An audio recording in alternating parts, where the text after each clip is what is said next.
Olá, minha querida, tudo bem com você? Chegamos ao dia 20 de maio, dia 140 de 365. Nossa leitura hoje será em 2 Crônicas, capítulos 7, 8 e 9. Vamos juntas?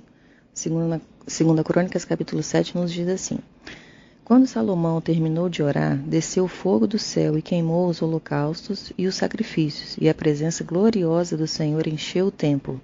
Os sacerdotes não podiam entrar no templo do Senhor, pois a presença gloriosa do Senhor havia enchido o templo. Quando todos os israelitas viram o fogo descer e a presença gloriosa do Senhor encheu o templo, prostraram-se com o rosto no chão, adoraram e louvaram o Senhor, dizendo: Ele é bom, seu amor dura para sempre. Então o rei e todo o povo ofereceram sacrifícios ao Senhor. O rei Salomão apresentou um sacrifício de 22.000 bois e 120.000 ovelhas. Assim o rei e todo o povo fizeram a dedicação do templo do Senhor. Os sacerdotes tomaram seus lugares designados, bem como os levitas, que cantavam: Seu amor dura para sempre. Os levitas acompanhavam o cântico com os instrumentos musicais que o rei Davi tinha feito para louvar o Senhor.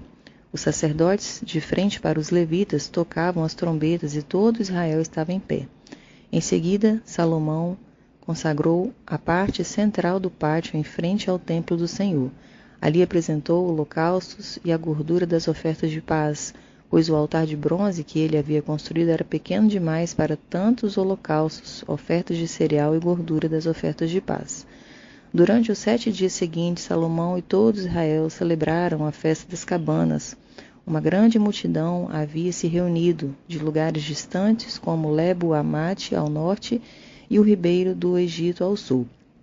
No 8º dia foi realizada uma cerimônia de encerramento, pois haviam comemorado a dedicação do altar por 7 dias e a festa das cabanas por mais 7 dias. Terminada a festa, Salomão mandou o povo para casa. Foram embora alegres e exultantes, pois o Senhor tinha mostrado toda a sua bondade a Davi, a Salomão e a seu povo Israel. Salomão terminou o templo do Senhor e o palácio real. Concluiu tudo o que havia planejado fazer na construção do templo e do palácio.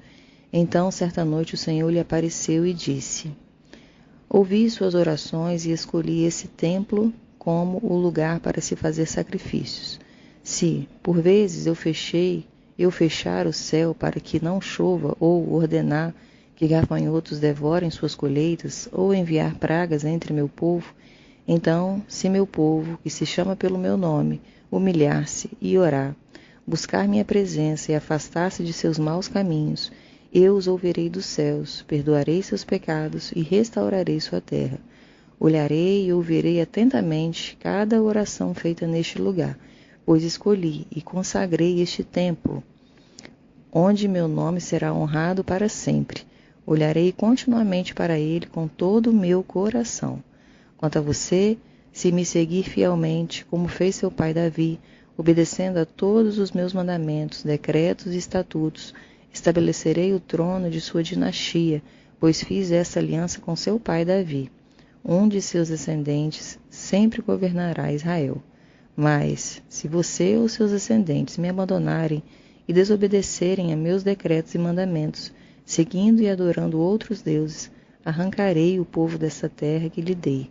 Rejeitarei este templo que consagrei em honra ao meu nome e farei dele objeto de zombaria e desprezo entre as nações. E, embora este templo seja agora importante, todos que passarem perto dele ficarão chocados. Perguntarão: por que o Senhor fez coisas tão terríveis com essa terra e com este templo?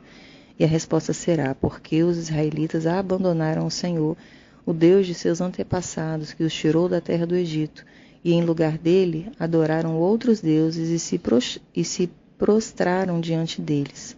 Por isso ele trouxe sobre eles todas essas calamidades. Capítulo 8. Salomão levou 20 anos para construir o templo do Senhor e o palácio real. Depois desse tempo, voltou sua atenção para a reconstrução das cidades que o rei Hirão lhe tinha dado e nelas estabeleceu israelitas. Salomão também lutou contra a cidade de Amate-Zobá e a conquistou. Reconstruiu Tadmor no deserto e construiu na região de Amate cidades para servirem como centros de armazenamento. Fortificou as cidades de Bet-Horon Alta e Bet-Horon Baixa, reconstruindo seus muros e colocando portões com trancas. Também reconstruiu Baalate e outros centros de armazenamento e construiu cidades para seus carros de guerra e cavalos. Construiu tudo o que desejou em Jerusalém, no Líbano e em todo o reino. Ainda havia na terra habitantes que não eram israelitas, hititas, amorreus, ferezeus, heveus e jebuseus. Eram descendentes das nações que os israelitas não haviam destruído completamente. Salomão os recrutou por trabalhos forçados e é nessa condição que trabalham até hoje. Mas Salomão não recrutou nenhum israelita para trabalhos forçados. Eles os serviram como soldados, oficiais de seu exército, comandantes de carros de guerra e cavaleiros.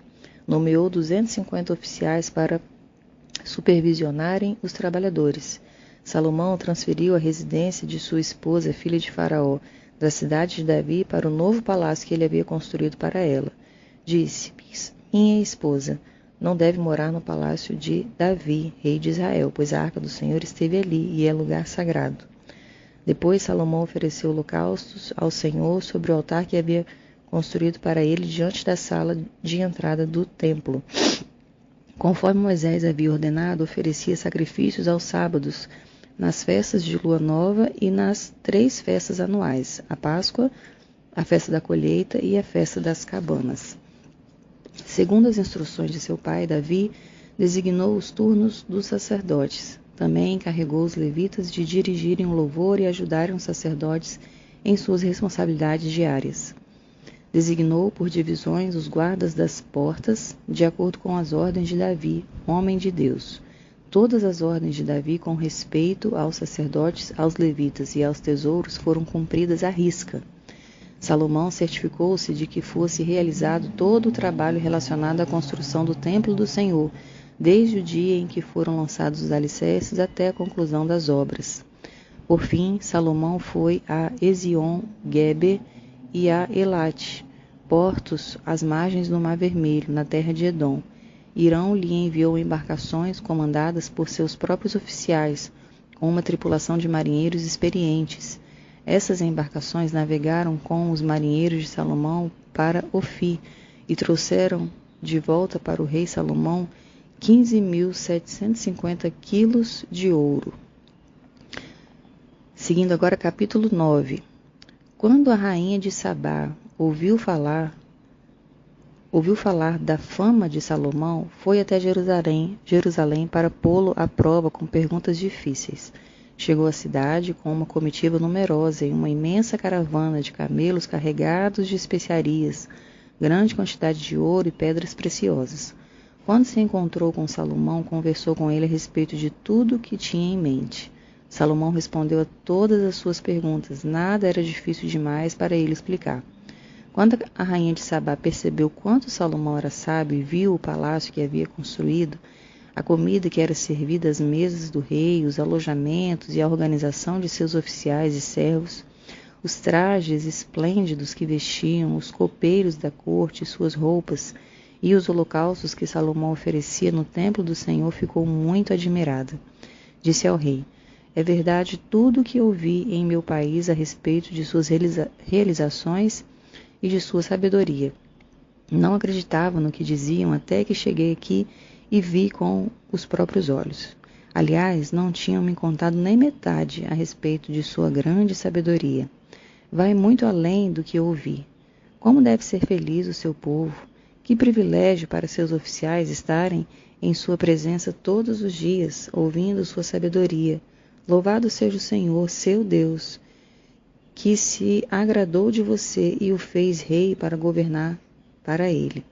Por causa do amor de Deus por Israel e porque ele deseja estabelecer para sempre este reino, ele o fez rei para governar com justiça e retidão. Então ela presenteou o rei com 4.200 quilos de ouro, especiarias em grande quantidade e pedras preciosas. Nunca houve especiarias tão finas como as que a rainha de Sabá deu ao rei Salomão. Além disso, os marinheiros de Hirão e de Salomão trouxeram ouro de Ofir, madeira de sândalo e pedras preciosas. O rei usou a madeira de sândalo para fazer os degraus das escadas do templo e do palácio real, e também liras e harpas para os músicos. Nunca tinham visto coisas tão belas em Judá. O rei Salomão deu à rainha de Sabá tudo o que ela pediu, muito mais que os presentes que ela havia trazido. Então ela e sua comitiva regressaram para sua terra. A cada ano, Salomão recebia 23.300 quilos de ouro, sem contar a renda adicional proveniente dos mercadores e comerciantes. Todos os reis da Arábia e os governadores das províncias também lhe traziam ouro e prata. O rei Salomão fez 200 escudos grandes de ouro batido, cada um pesando 7,2 quilos. Também fez 300 escudos menores de ouro batido, cada um pesando 3,6 quilos. O rei colocou estes escudos no palácio da floresta do Líbano. Então o rei fez um grande trono de marfim revestido de ouro puro. O trono tinha 6 degraus e um lado de descanso para os pés feitos de ouro. De cada lado do assento havia um apoio para o braço, e junto de cada apoio a escultura de um leão. Também havia outros 12 leões, um de cada lado dos 6 degraus. Nenhum outro trono em todo o mundo se comparava ao de Salomão. Todas as taças do rei eram de ouro, e todos os utensílios do palácio da floresta do Líbano eram de ouro puro. Não eram de prata, pois nos dias de Salomão a prata era considerada um metal sem valor. O rei tinha uma frota de navios mercantes que navegavam com os marinheiros enviados por Hirão. Uma vez a cada 3 anos, as embarcações voltavam trazendo ouro, prata, marfim, macacos e pavões. Salomão se tornou o mais rico e sábio de todos os reis da terra. Reis de todas as nações vinham consultá-lo e ouvir a sabedoria que Deus lhe tinha dado.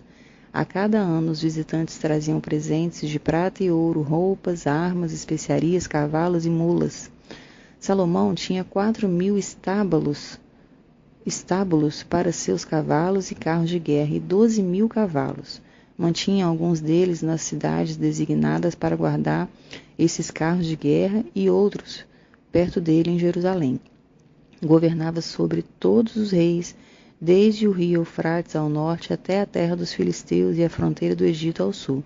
O rei tornou a prata tão comum em Jerusalém como as pedras, e havia tanta madeira valiosa de cedro como as figueiras bravas que crescem nas colinas de Judá. Os cavalos de Salomão eram importados do Egito e de muitos outros países. Os demais acontecimentos do reinado de Salomão, do início ao fim, estão anotados no registro do profeta Natã, na profecia de Aías, de Siló, e nas visões do vidente Ido, acerca de Jeroboão, filho de Nebate. Salomão reinou por 40 anos sobre todo Israel em Jerusalém. Quando morreu e se reuniu aos seus antepassados, foi sepultado na cidade de Davi, seu pai. Seu filho Roboão foi seu sucessor. Amém, minha querida. Bendito, louvado seja o Senhor por sua palavra. Desejo um dia de paz e de bênçãos na presença do nosso Deus.